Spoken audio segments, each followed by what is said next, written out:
अस्सलाम वालेकुम प्यारे बच्चों, आज हम वेक्टर का नेक्स्ट टॉपिक पढ़ेंगे, टाइप्स ऑफ वेक्टर। वेक्टर के टाइप्स में बहुत सारे हैं, लेकिन आज हम उसमें से सिर्फ 4 टाइप्स को डिस्कस करेंगे। सबसे पहले हमारे पास equal vectors. What are equal vectors? Two vectors having same magnitude and same directions are said to be equal vectors. दो वेक्टर हों जिनका मैग्नीट्यूड भी सेम हो, यानी कि उसकी साइज भी सेम हो और दोनों का डायरेक्शन भी सेम हो। यहाँ हमने एग्जाम्पल के तौर पे दो वेक्टर बनाए। वेक्टर ए 10 सेंटीमीटर का इस डायरेक्शन में जा रहा है अलॉन्ग ईस्ट, उसके साथ ही वेक्टर बी बनाया है, उसका मैग्नीट्यूड भी देखें वो भी 10 है और वो भी अलॉन्ग ईस्ट जा रहा है। तो दोनों का मैग्नीट्यूड भी सेम होना चाहिए और डायरेक्शन भी सेम होना चाहिए। ऐसे दो वेक्टर्स को इक्वल वेक्टर्स कहा जाता है। उसके साथ बेटा एक दूसरी डेफिनेशन, इक्वल वेक्टर्स वो वेक्टर्स जिनका मैग्नीट्यूड सेम हो और उनके दरमियान एंगल 0 डिग्री हो। या हमने स्टेटमेंट लिखी है, two vectors having angle of 0 degree between them. MCQs आ जाए कि दो वेक्टर्स हैं उनके दरमियान एंगल 0 डिग्री है, तो ऐसे वेक्टर्स को क्या कहेंगे? तो प्यारे बच्चों उनको हम कहेंगे equal vectors. Theta is equal to 0 degree. उसके बाद बेटा every equal vector is parallel vector. हर इक्वल वेक्टर को पैरेलल वेक्टर भी कहा जाता है। क्यों पैरेलल वेक्टर कहा जाता है? इसके पैरेलल वेक्टर को पहले पढ़ेंगे, फिर उसके बाद इस बात को समझेंगे कि क्यों इक्वल वेक्टर को पैरेलल कहा जाता है या पैरेलल वेक्टर को इक्वल कह सकते हैं या नहीं कह सकते। अगर हमारे पास मान लीजिए दो इक्वल वेक्टर हैं, जैसा कि ए और बी, आपने इनका रिजल्टेंट निकालना है, resultant of two equal vectors. तो रिजल्टेंट निकालने के लिए आप क्या करेंगे? A plus B. डायरेक्शन जब दो वेक्टर्स का सेम है तो उनका रिजल्टेंट निकालने के लिए दोनों को ऐड किया जाएगा। तो resultant is equal to 10 plus 10, तो इट विल बी 20। लिहाजा इसका जो जनरल फार्मूला है हमारे पास रिजल्टेंट फाइंड करने का, R is equal to N A. N number of vectors को रिप्रेजेंट कर रहा है, ए उस वेक्टर का मैग्नीट्यूड बता रहा है। मान लीजिए हमारे पास 10 इक्वल वेक्टर्स हैं और हर वेक्टर का मैग्नीट्यूड 5 है। मान लीजिए 5 न्यूटन है, 5 सेंटीमीटर है, कोई भी फिजिकल क्वांटिटी हो। अब आपको इनका रिजल्टेंट फाइंड करना है, तो resultant is equal to N A करेंगे, यानी कि 10 multiply by 5 it will be 50। By using this formula we can find the resultant of 10 vectors. ठीक है बेटा। उसके बाद नेक्स्ट है पैरेलल वेक्टर्स। पैरेलल वेक्टर बेटा two vectors having same direction. Equal के अंदर दोनों बातें सेम होनी चाहिए थी। मैग्नीट्यूड की भी कंडीशन थी कि सेम होना चाहिए, डायरेक्शन की भी कंडीशन थी, लेकिन पैरेलल वेक्टर में सिर्फ एक कंडीशन है कि उनका डायरेक्शन सेम होना चाहिए। मैग्नीट्यूड चाहे सेम हो चाहे ना हो, इससे कोई लेना देना नहीं, इस पे कोई फर्क नहीं पड़ना। मान लीजिए हमारे पास वेक्टर ए है 10 सेंटीमीटर का, इस डायरेक्शन में जा रहा है। दूसरा वेक्टर बी है, उसका भी डायरेक्शन वही है, लेकिन मैग्नीट्यूड 5 सेंटीमीटर है।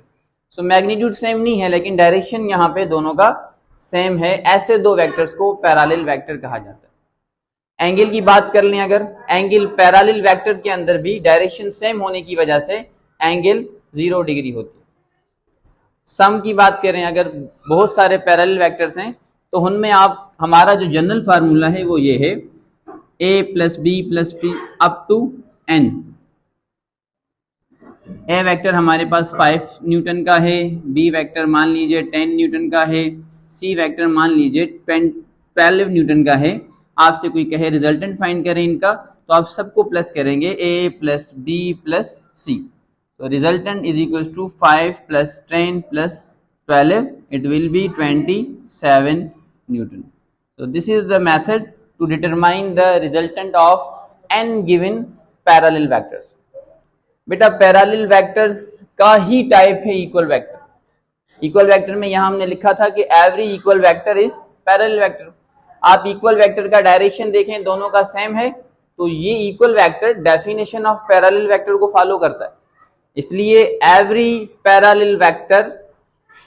Equal vector is called parallel, but every parallel vector does not called a equal vector। क्योंकि मैग्नीट्यूड यहां पे सेम ना हो तो उसको इक्वल नहीं कह सकते, लेकिन इक्वल को हर वक्त हम पैरेलल कह सकते। ठीक है बेटा, चलते हैं नेक्स्ट, एंटी पैरेलल वेक्टर्स और opposite vectors. What are anti parallel vectors? Two vectors having opposite direction, the magnitude may और मे नॉट बी सेम। यहां एंटी पैरेलल में भी हम सिर्फ डायरेक्शन को देखेंगे, मैग्नीट्यूड को कंसीडर नहीं किया जाएगा, चाहे सेम हो चाहे सेम ना हो। मान लीजिए वेक्टर ए है 5 सेंटीमीटर का, अलोंग ईस्ट जा रहा है, और वेक्टर बी है 8 सेंटीमीटर का, अलोंग ईस्ट जा रहा है। मैग्नीट्यूड दोनों का डिफरेंट है, 5 यहाँ 8, तो difference of magnitude no matter, कोई फर्क नहीं पड़ता, लेकिन डायरेक्शन अपोजिट होनी चाहिए। इस तरह के दो वेक्टर्स को एंटी पैरेलल वेक्टर्स कहेंगे। बेटा एंगल बिटवीन की बात करें, अगर दो वेक्टर्स के दरमियान एंगल 180 डिग्री आए तो उन वेक्टर्स को एंटी पैरेलल कह सकते हैं। डेफिनेशन आप इस तरह से भी लिख सकते हैं, two vectors having 180 degree of angle between them, then such type of vectors are called anti parallel vectors. So ये डेफिनेशन नेक्स्ट, कि अगर दो वेक्टर्स के दरमियान में एंगल 180 आ जावे तो उनको एंटी पैरेलल वेक्टर्स कहेंगे। तो ये डेफिनेशन भी इसकी है, ये दोनों ही डेफिनेशन आप याद रख लीजिए, कहीं भी पूछी जा सकती है। एमसीक्यूज आ जाए, ऐसे दो वेक्टर जिनके दरमियान एंगल 180 है उनको क्या कहते हैं, तो हम कहेंगे एंटी पैरेलल या अपोजिट। अब यहाँ पे अपोजिट को समझते हैं, फिर इस क्वेश्चन को मजीद आसान करते हैं। व्हाट इज अपोजिट वेक्टर बेटा? It's the type of anti parallel vector. ये एंटी पैरेलल ही का टाइप है, लेकिन यहाँ पे मैग्नीट्यूड क्या होना चाहिए, सेम होना चाहिए। एंटी पैरेलल में डायरेक्शन अपोजिट हो लेकिन मैग्नीट्यूड भले ही सेम ना हो, यहाँ दोनों ही चीजें सेम होनी चाहिए, मैग्नीट्यूड भी सेम होना चाहिए और डायरेक्शन, यहाँ पे एक्चुअली सेम लिख गए हम, यहाँ पे अपोजिट लिखना, opposite direction, same magnitude and opposite direction. यहाँ एक वेक्टर है हमारे पास ए 10 सेंटीमीटर का, इस डायरेक्शन में जा रहा है। बी वेक्टर बिल्कुल ही इसके अपोजिट डायरेक्शन में है, उसका भी मैग्नीट्यूड 10 है। सो ए और बी का मैग्नीट्यूड सेम है, डायरेक्शन अपोजिट है, तो इनको अपोजिट वेक्टर कहा जाएगा। एंगल वही एंटी पैरेलल का टाइप है, लिहाजा यहाँ भी दोनों के दरमियान एंगल 180 होगी। आप किसी भी दो अपोजिट वेक्टर का सम करेंगे तो रिजल्टेंट कितना आएगा बेटा? 0 डिग्री।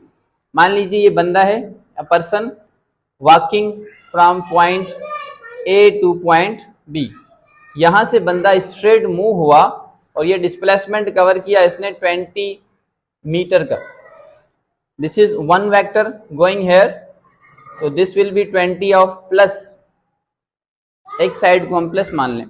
अब यहां से ये बैक आया, going back from B to A, so what will happen, again 20 centimetre का इसने डायरेक्शन तय किया, डिस्प्लेसमेंट कवर किया, so its direction is opposite to the previous one. लिहाजा आप इन दोनों को प्लस करेंगे, vector A plus vector B, तो it will be 20 and minus 20, 20 cancel, so resultant of two opposite vector is 0, nothing, null vector आपको यहां मिलेगा। बेटा आज के लिए इतना ही। कोई क्वेश्चन हो, कोई कंफ्यूजन हो तो आप कमेंट्स में पूछ सकते हैं।